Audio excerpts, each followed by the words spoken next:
আসসালামু আলাইকুম ওরহমতুল্লাহ। সম্মানিত দিনী ভাই ও বোনেরা, আলহামদুলিল্লাহ আমরা আল কোরআন তেলাবাত করে থাকি এবং আল কোরআনের তেলাবাত শুনেও থাকি।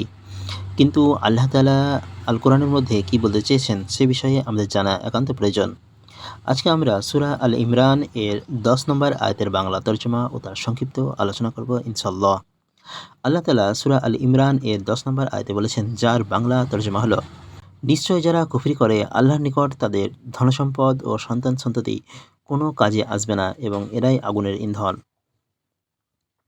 মহান আল্লাহ এই আয়াতে কাফিরদের সম্পর্কে এটা জানিয়ে দিয়েছেন যে তারা জাহান্নামের ইন্ধন হবে, যেদিন জালেমদের কোনো ওজর আপত্তি কাজে আসবে না, আর তাদের জন্য থাকবে লানত এবং তাদের জন্য থাকবে খারাপ আবাস।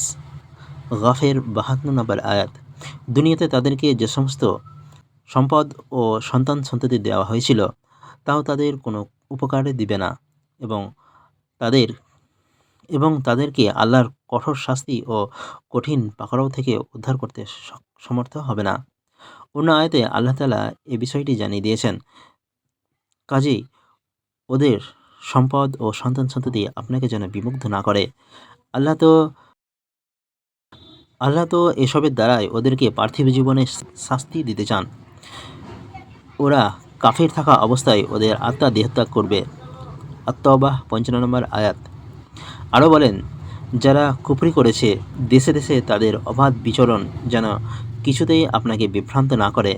এ তো স্বল্পকালীন ভোগমাত্র, তারপর জাহান্নাম তাদের আবাস, আর ওটা কত নিকৃষ্ট বিশ্রাম স্থল। সূরা আল ইমরান আয়াত নম্বর ১৯৬ থেকে ১৯৭। আজকের মতো এতটুকুই। ইনশাআল্লাহ আমরা পরবর্তী ভিডিওতে অন্য একটি বিষয় নিয়ে আলোচনা করব। আল্লাহ তাআলা আমাদের আল কোরআন বোঝার এবং সেই মতো জীবনযাপন করার তৌফিক দান করুন। আসসালামু আলাইকুম ওয়া রাহমাতুল্লাহি ওয়া বারাকাতুহু।